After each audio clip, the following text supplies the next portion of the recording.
The night before leaving for war, Sergeant Ethan Hayes promises his son, Jack Key, that he will return home. As a symbol of that promise, Jack gives him a small red fire truck saying, "It always finds a way, Daddy." But in the chaos of combat, that promise is put to the ultimate test. Trapped behind enemy lines, wounded and with no backup, Ethan clings to the tiny toy in his pocket, his last link to home. As bullets fly and the odds stack against him, he must rely on every ounce of experience, courage, and wit to survive. And when all hope seems lost, Jack's small gift may be the only thing that guides Ethan back to his family. The rain tapped gently against the window as the clock on the wall read 10:47 p.m. Sergeant Ethan Hayes stared at the open suitcase on the bed, trying not to think about what this night meant. Every folded piece of clothing inside was a reminder that time was running out. At dawn, he would be leaving. On the other side of the room, his wife, Claire, stood with her arms crossed, eyes fixed on the floor. She didn't say anything. Words had become unnecessary and, at the same time, unbearable. The silence between them was filled with everything that couldn't be said.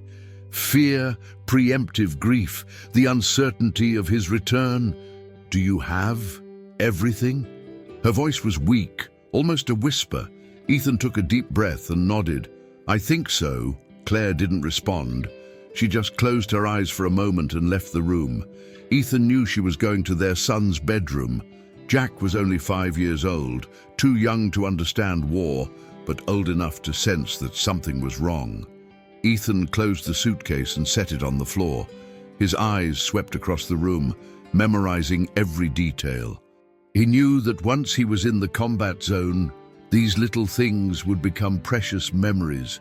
The folds of the bedspread, the lingering scent of Claire's perfume in the air, the faint sound of the television in the living room. Everything he was leaving behind. Before he could get lost in those thoughts, he felt a small hand tug at his shirt. "Daddy." He looked down and met his son's wide eyes. Jack was holding something in his hands, a small red fire truck worn from time and use. "I want to give you this." Ethan knelt down in front of his son. "A fire truck?" Jack nodded. "It always finds a way, Daddy. When I play, it never gets stuck. It always finds a way through." Ethan looked at the toy, then at his son. His chest tightened in a way that no military armor could protect against. "You want me to take it with me?" "Yes, that way you'll never get lost." Ethan took the little truck and smiled, feeling a lump form in his throat. "Then I promise, buddy, it's coming with me and I'm coming back to you." Jack smiled, satisfied, and ran back to his mother. Ethan remained there, kneeling, holding that small piece of plastic that all of a sudden felt more valuable than any piece of military equipment he was packing. He didn't know it yet, but that promise would soon become his only hope. "Would you like me to continue with the translation of the remaining parts?" The military base was silent before dawn, covered in thick fog that made the reddish lights of the hangars look like distant blurs. The sound of Ethan's boots against the asphalt blended with the quiet murmurs of soldiers preparing for the mission. He adjusted the strap of his backpack on his shoulder and glanced at his team, familiar faces, but all carrying the same grim expression. Lieutenant Mason, a man with sharp features and an analytical gaze, greeted him with a nod. "How's the family, Hayes?" Ethan forced a smile. "As well as they can be before a mission like this." Mason nodded, understanding the answer without needing further explanation. Over the years, they had learned that it was best to keep their minds focused on the present. Thinking about what they left behind only made things harder. The convoy departed at sunrise. 6 armored vehicles, armed and loaded with soldiers trained for anything. Their destination was a hostile territory known for ambushes and sudden attacks, a village controlled by enemy forces, where they needed to recover a missing officer. The mission was straightforward: enter, locate the target, and get out before the enemy had time to react.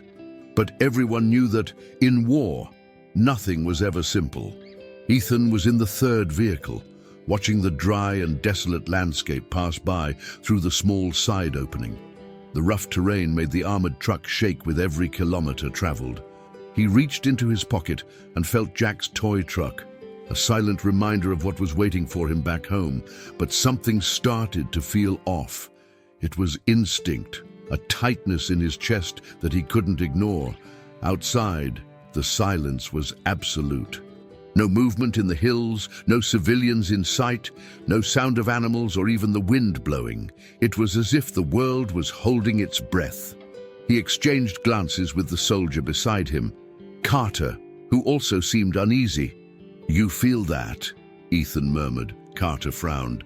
"Yeah, it's too quiet."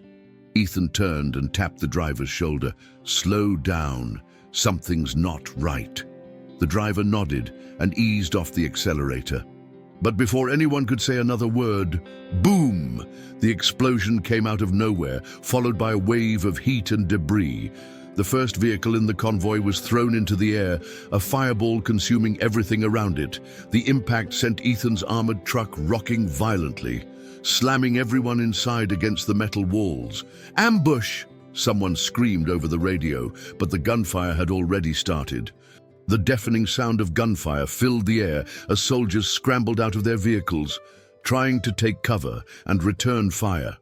Ethan grabbed his rifle and dove out of the armored truck, rolling behind a rock for protection. Bullets rained down from the surrounding hills, coming from all directions. He gritted his teeth and tried to focus.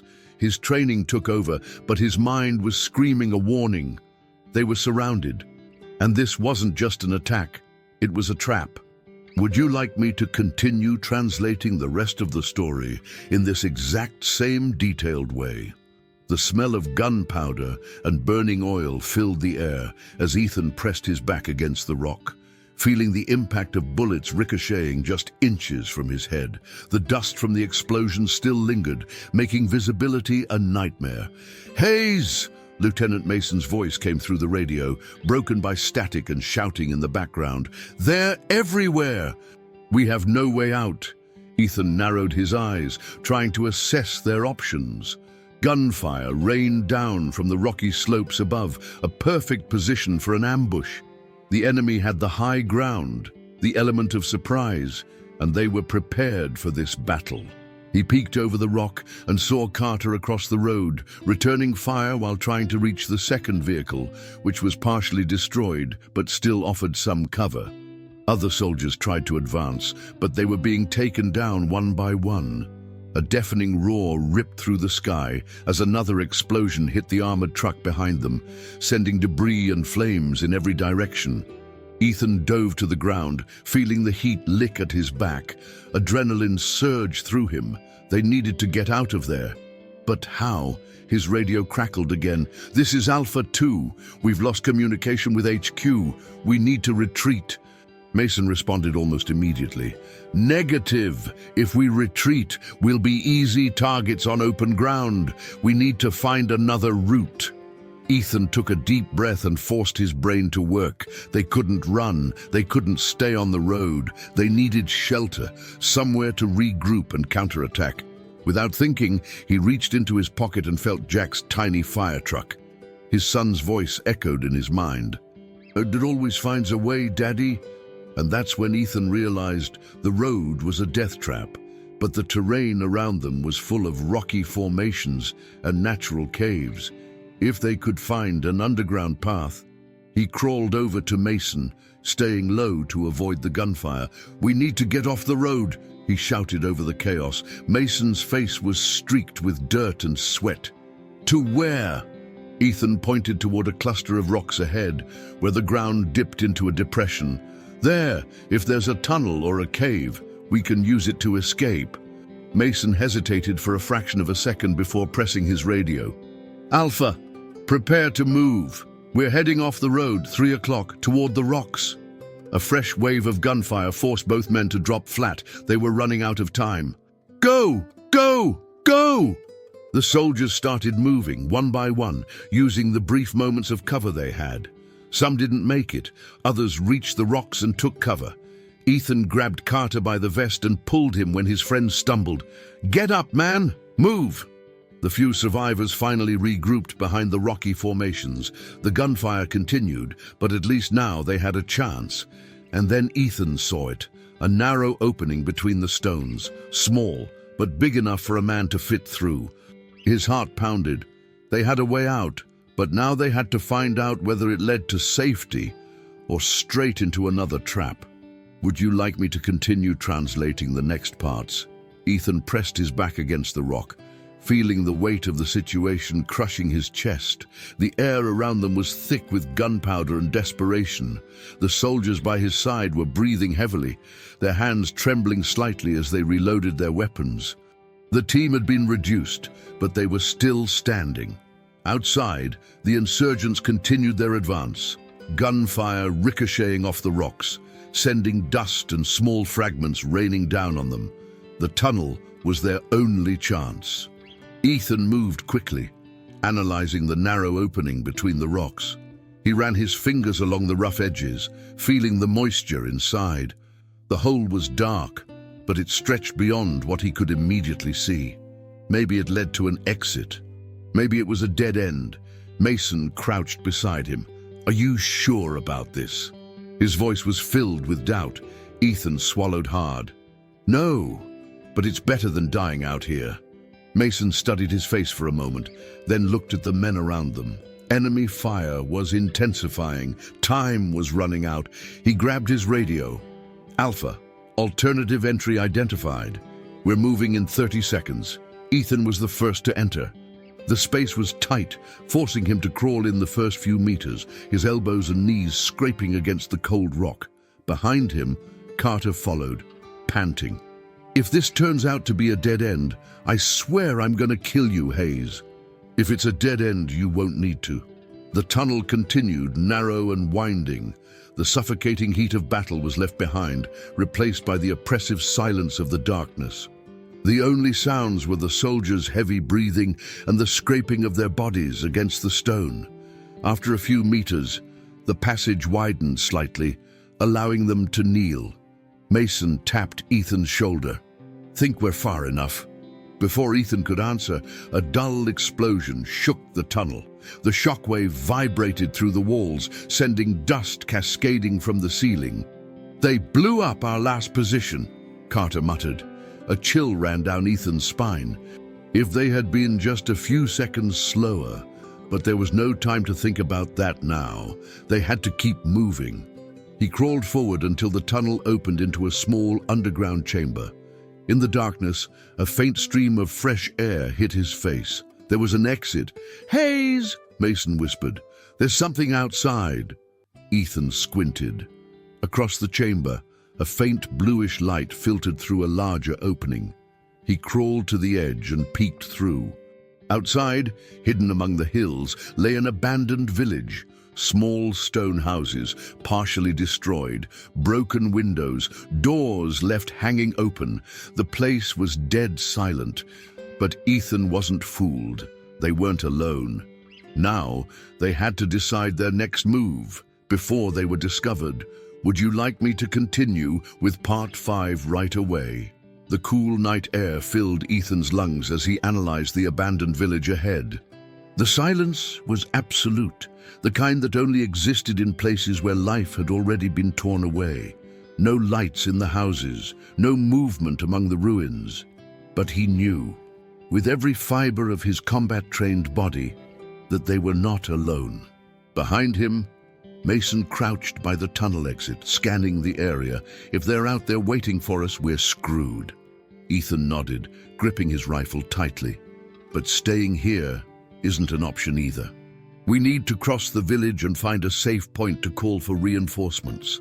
Carter, still holding pressure on the wounded soldier's shoulder, swallowed hard. "And what if the tunnel is our best option?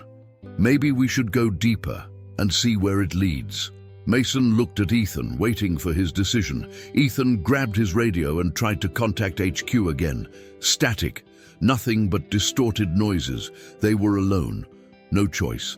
"We moved through the village, fast and quiet. No one argued, Experience had taught them that, in war, hesitation could kill. Ethan was the first to step out. The fine desert sand crunched beneath his boots as he rushed toward a broken concrete wall, kneeling behind it. The others followed, moving like shadows, staying low against the ruins. They advanced slowly, slipping through the dark, scanning every corner with sharp eyes and weapons ready. Then, Ethan saw something. A flashlight. Weak and distant, flickering behind a house about 50 meters away. His heart pounded. They were there, waiting, watching. And then, his radio crackled. The interference was minimal, but enough to make Carter flinch and curse under his breath. Ethan froze. If the enemy was listening to the same frequency, a noise came from the nearest house. A dry, sudden creak. Mason realized it at the same time. "Move! Now!" The first gunshot shattered the silence of the village. Then a second, a whole burst followed. Ethan threw himself to the ground as bullets tore through the air, kicking up dirt and debris. "They knew we were here!" Carter shouted, chambering his rifle. Ethan knew he was right. The ambush wasn't over yet, and this time, there was no road left to run to. The village was a trap, and they were stuck inside it. Would you like me to continue immediately with part 6? The gunfire echoed between the ruins of the village, ricocheting off crumbling walls and kicking up thick clouds of dust. Ethan pressed himself against a broken concrete barrier, feeling the heat of bullets zipping past just inches away. Mason crouched beside him, reloading his weapon with dirt-streaked hands. "How many did you count?" Ethan took a deep breath. "At least 8. But there could be more." "Shit!" Carter, lying on the ground a few meters ahead, lifted his head for a second, but immediately ducked as another burst of gunfire rained down. "They've got the advantage! We're pinned down with barely any cover!" Ethan knew that. The enemy was positioned on higher ground, hidden inside buildings, firing down on them. If they tried to run, they'd be gunned down in seconds. If they stayed, it was only a matter of time before they ran out of ammo. They needed a way out. His instinct screamed at him. Something was wrong. If the enemy knew they were there, why hadn't they moved in yet? Why weren't they closing in? The answer hit him like a punch to the gut. They were waiting for something. Ethan closed his eyes for a second, forcing himself to think. The roadside ambush, the attack inside the village. This wasn't just an attempt to kill them. It was a trap. They have a plan. He looked at Mason. "We can't sit here and wait to find out what it is." Mason gave a grim nod, his jaw tight. "Got a better plan." Ethan's fingers brushed against something in his pocket. Jack's little fire truck. "It always finds a way, Daddy." He took a deep breath. "Yeah, but we're gonna have to run for it. Get ready for cover fire." Mason barked into the radio. The soldiers braced themselves. Ethan pulled a smoke grenade from his vest and looked at Carter. "When I throw this, we run to that building." He pointed to a half-collapsed structure across the street. Carter swallowed hard. "This is suicide. Staying here is too." Without waiting, Ethan pulled the pin and tossed the grenade. A muffled explosion and a thick cloud of smoke engulfed the street. "Go! Go! Go!" Ethan sprinted forward, muscles screaming with tension. Mason and Carter were right behind him. Enemy bullets sprayed through the smoke, but the insurgents were firing blindly. The first soldier in the group was hit before he made it halfway. The second tripped, but Mason grabbed his vest and dragged him toward the building. Ethan was the first to burst through the doorway, sweeping his rifle across the dark interior. Inside, everything was dusty and abandoned. Old metal shelves lay toppled, shattered glass littered the floor, and piles of rubble made the space feel suffocating. But the most important thing, they had cover. The enemy realized their mistake too late. Now, the team was inside the village, hidden among the buildings, but they were still surrounded, and time was still running out. Would you like me to continue with part 7 immediately?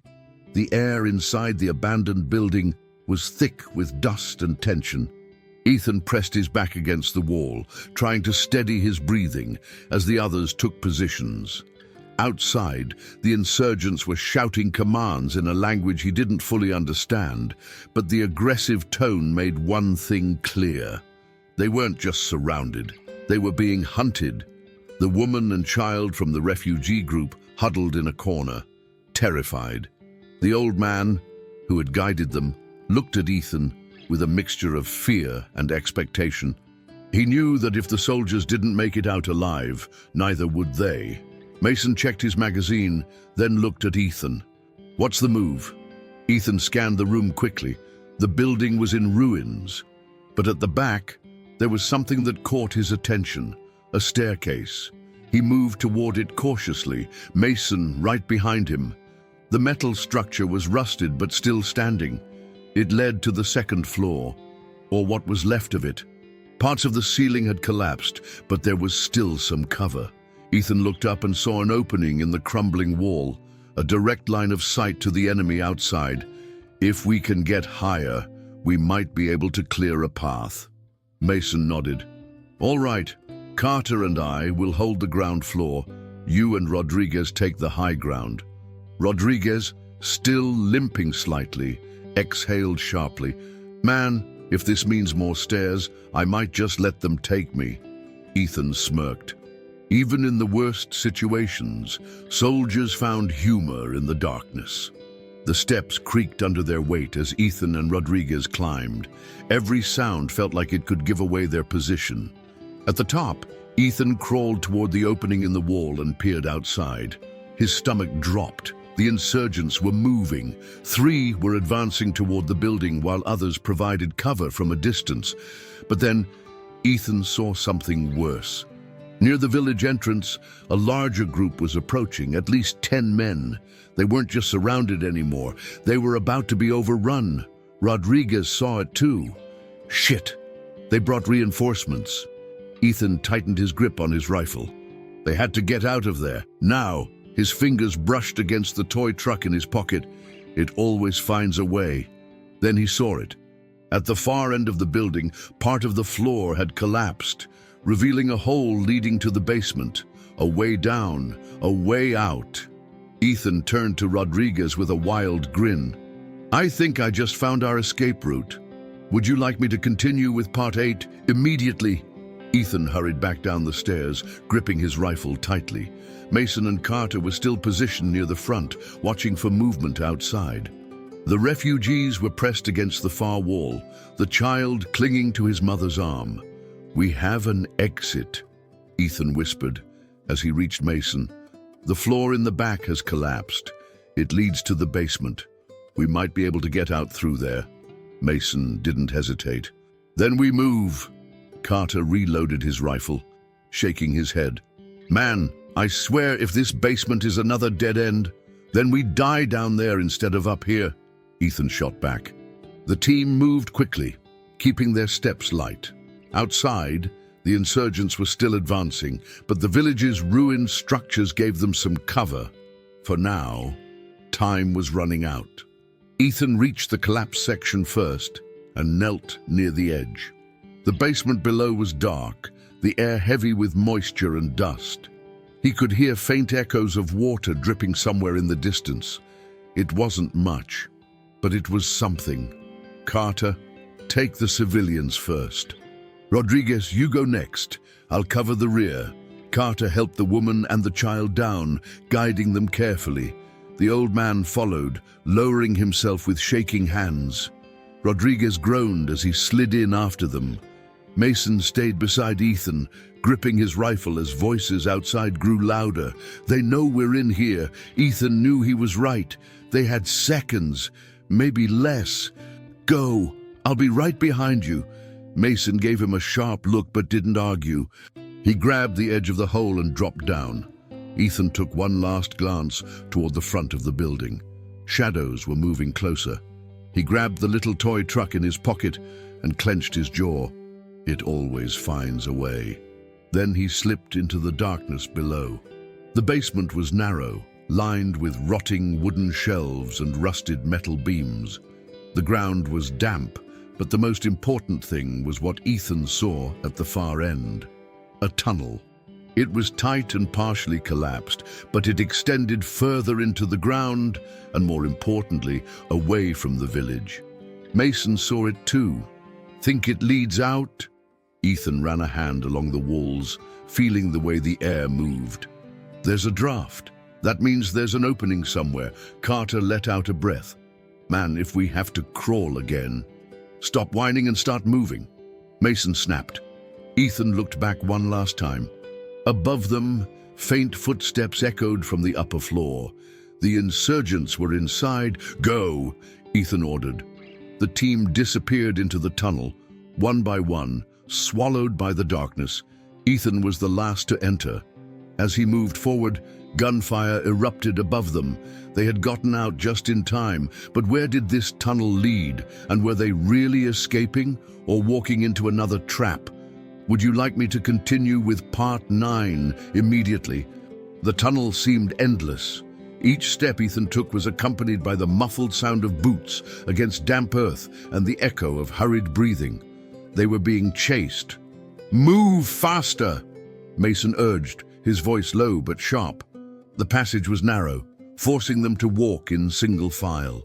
The civilians struggled to keep pace, but they had no choice. The sounds of insurgents entering the building above them confirmed that they had been discovered. Rodriguez winced in pain, still limping. Ethan kept close behind him, ready to grab him if he stumbled. How much further? Carter muttered. The old man leading them hesitated before whispering, Tunnel leads to river, but not sure if still open.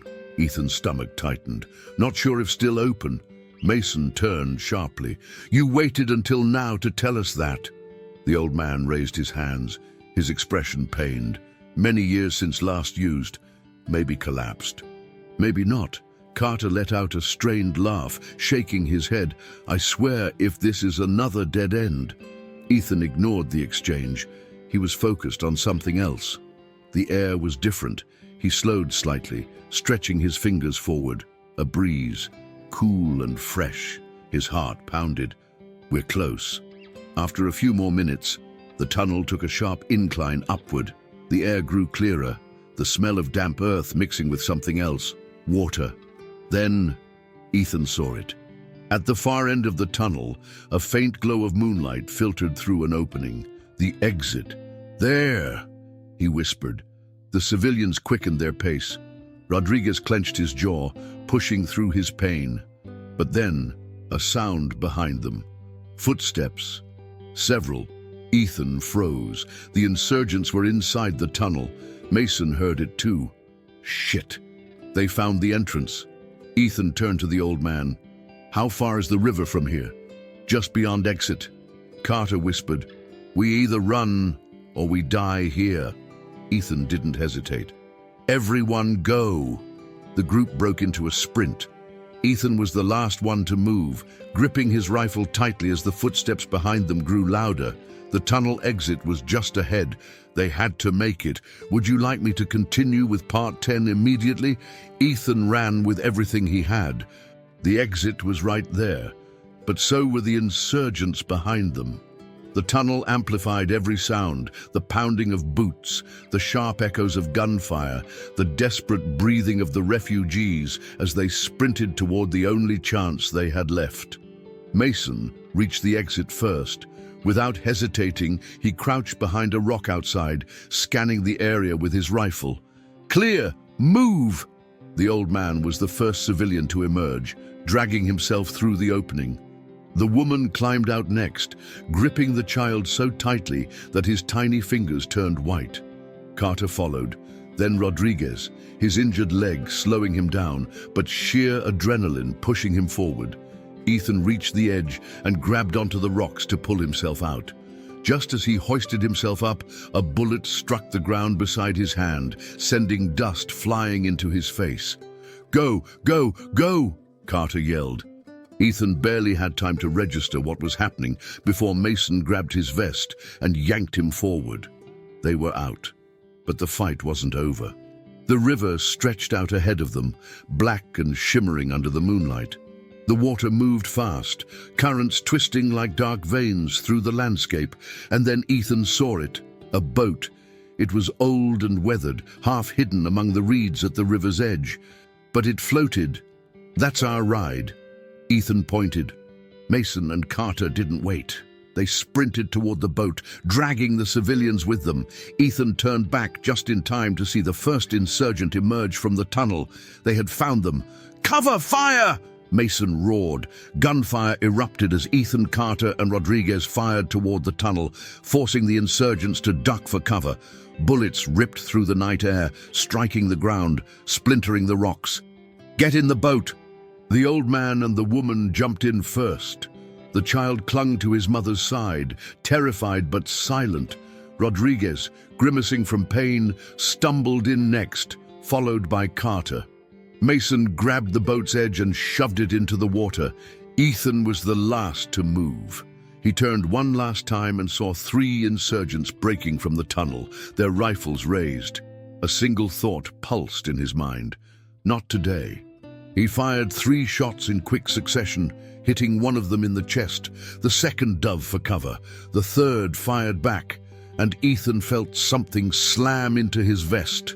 A bullet. The impact sent him reeling, knocking the air from his lungs. His vision blurred for a second. His fingers fumbled against the vest, expecting to feel blood. Nothing. The plate had stopped it. Carter screamed from the boat, "Ethan, move!"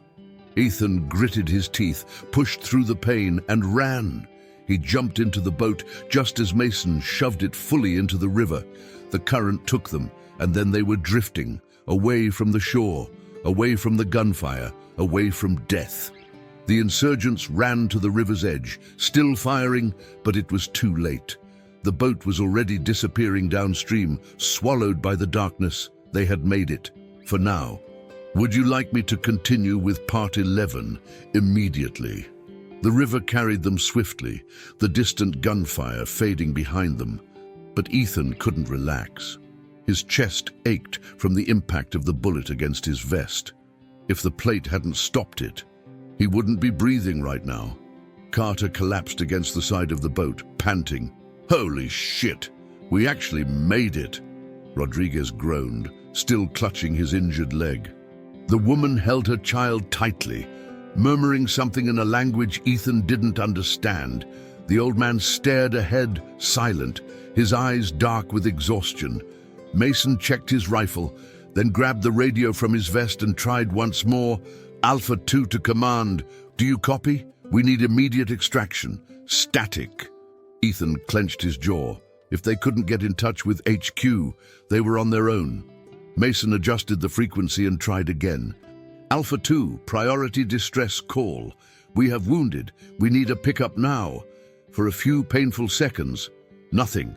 Then the radio crackled, a voice distorted but clear. "Alpha 2, weak signal.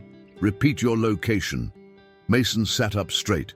"We're in a boat moving downriver east of the village. We need a safe pickup point, more static." Then, "Understood, Alpha 2. We're tracking your signal. Find open ground for extraction. ETA 20 minutes. 20 minutes. Ethan exhaled. They had a chance. But then the old man lifted a trembling hand and pointed ahead. "Look." Ethan turned, and his stomach dropped. On the riverbank, barely visible through the mist, figures stood waiting. Armed men, not soldiers, insurgents. Mason cursed under his breath. "How the hell did they get ahead of us?" Carter shook his head. "They must have figured out where the river leads. They're cutting us off." Ethan scanned the shore. The men weren't moving yet. They didn't have boats, but they had guns, and if the boat got too close, they'd be sitting ducks. Rodriguez let out a weak laugh, shaking his head. "We can't catch a goddamn break, huh?" Ethan clenched his fists. They were so close. But the fight wasn't over yet. "Would you like me to continue with part 12 immediately?" The river twisted through the dark landscape, carrying the boat closer to the enemy waiting on the shore. Ethan's grip tightened around his rifle. They were too exposed. Mason's voice was tense. "If we drift any closer, they'll cut us down before we even touch land." Carter wiped sweat from his brow, eyes locked on the insurgents. "We need to change course." Ethan scanned the river, searching for options. The current was strong, pushing them toward the enemy's position, but then he saw it. To the left, where the riverbank curved, thick vegetation grew along the water's edge. Fallen trees, reeds, and bushes created a natural barrier, a hiding spot. Ethan turned quickly to Mason. "Steer into the vegetation. If we get in there, we can slip past unseen." Mason glanced at the shore, then at the tangled brush. It was risky, but staying in open water was suicide. "Do it!" Carter and Ethan grabbed the paddles, using every ounce of strength to push the boat toward the left. The current fought them, dragging them forward, but they kept pushing. The old man understood their plan. He muttered something to the woman and the child, pulling them down low inside the boat. The reeds slapped against their arms and faces as the boat cut through the dense growth. The branches creaked under the weight of their passage. It was loud, too loud. Ethan held his breath, praying the enemy hadn't noticed. The boat slid deeper into the cover, and then gunfire. The insurgents had seen them. Bullets shredded through the vegetation, snapping branches and kicking up water. The child let out a muffled scream, buried against his mother's chest. Rodriguez groaned, gripping his leg. "We're not gonna make it." Ethan refused to believe that. They had to. He reached into his pocket, fingers brushing against the small fire truck. "It always finds a way, Daddy." And suddenly, he knew what to do. He turned to Mason, speaking quickly. "We need a diversion.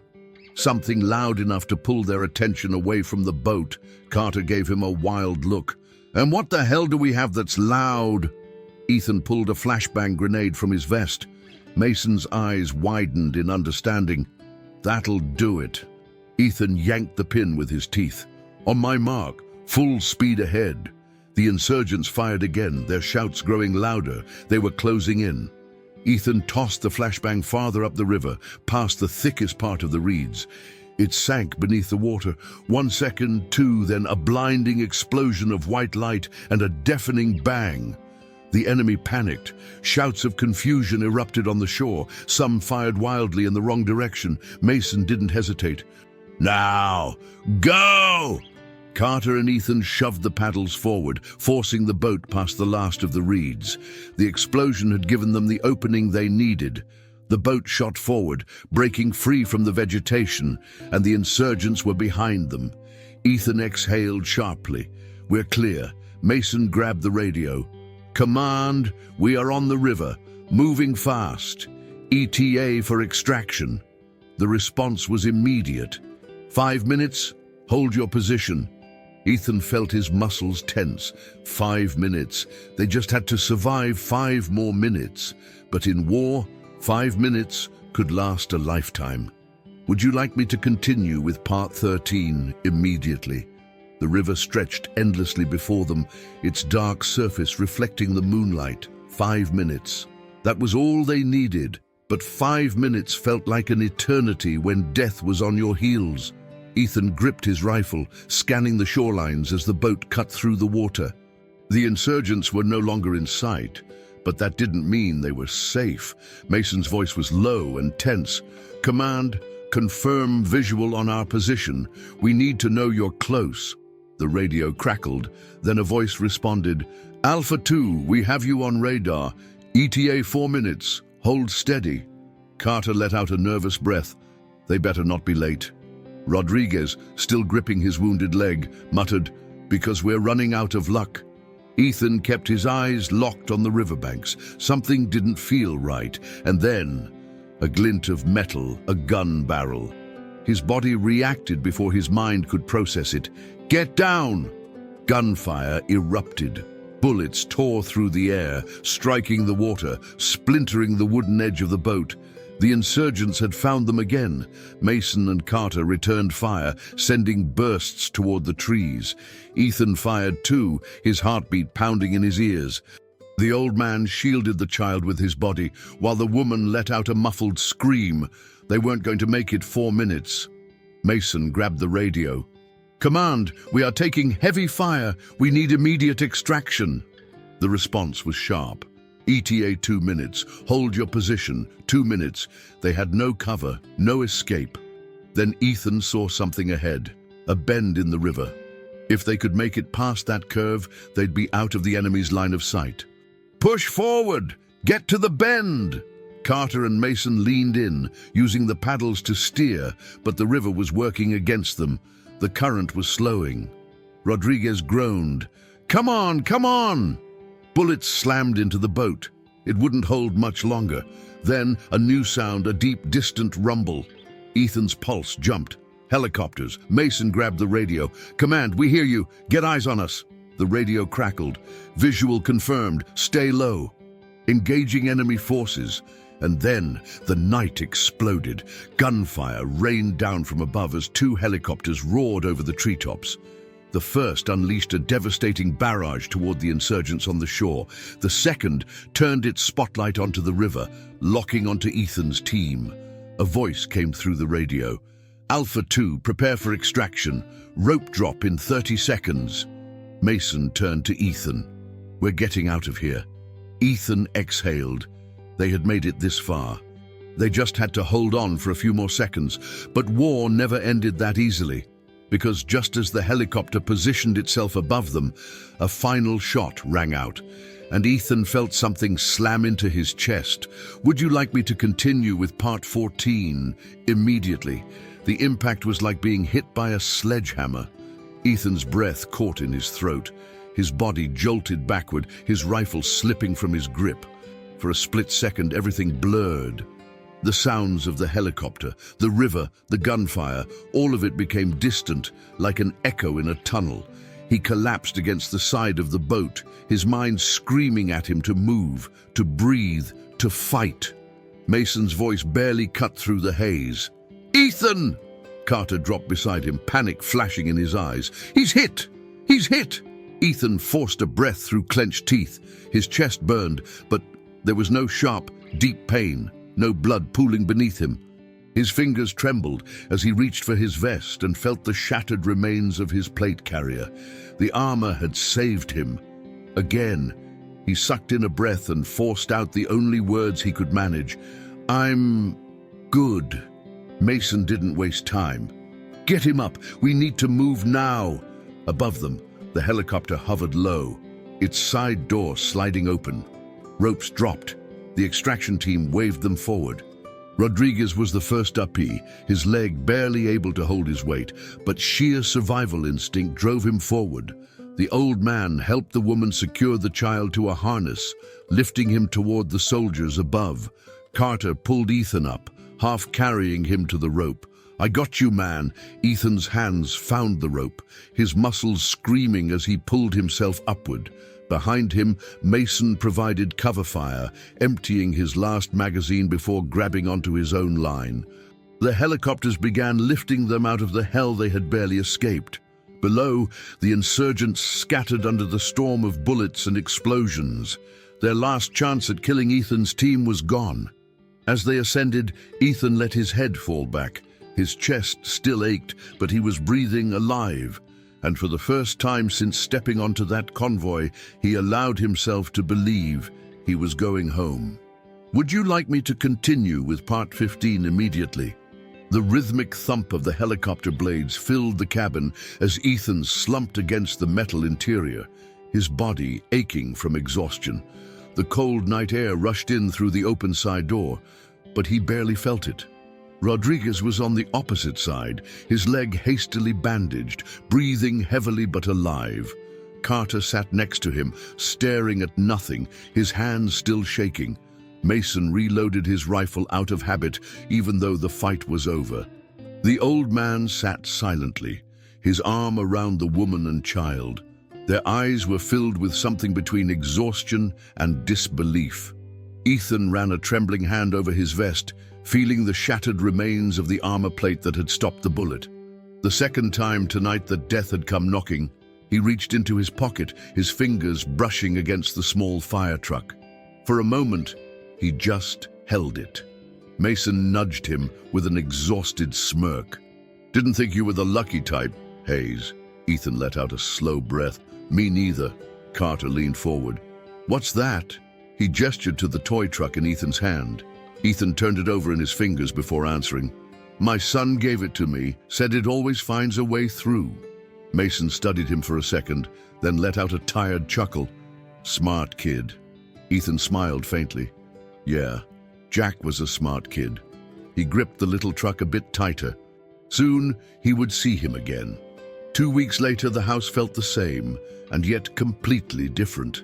Ethan stood at the doorway, his duffel bag hanging off his shoulder, staring into the dimly lit living room. The faint smell of home-cooked food lingered in the air. A blanket was tossed over the couch, exactly where it had been before he left. Everything was normal, but he wasn't. Footsteps rushed down the hall, small, fast footsteps. Then, Jack. His son ran full speed across the room and launched himself into Ethan's arms. "Daddy!" Ethan caught him, lifting him up effortlessly, holding him tighter than he ever had before. Jack pulled back just enough to look at him, eyes wide and bright. "You came back." Ethan swallowed the lump in his throat. "I promised, didn't I?" Jack nodded, then suddenly looked concerned. "Where's the truck?" Ethan smiled, reached into his pocket and pulled out the small red fire truck. Jack gasped, grabbing it with both hands. "It's dirty!" Ethan laughed, kneeling down to his son's level. "Yeah, buddy, it's been through a lot. But you were right, it never got stuck. It always found a way." Jack grinned. Behind them, Claire stood in the hallway, her hand over her mouth, tears silently falling down her face. Ethan met her eyes. "I made it." She rushed forward, wrapping her arms around both of them. Ethan closed his eyes, letting himself sink into the warmth of home. For the first time in what felt like forever. He wasn't a soldier in a war. He was just a man, a husband, a father, and he was finally home.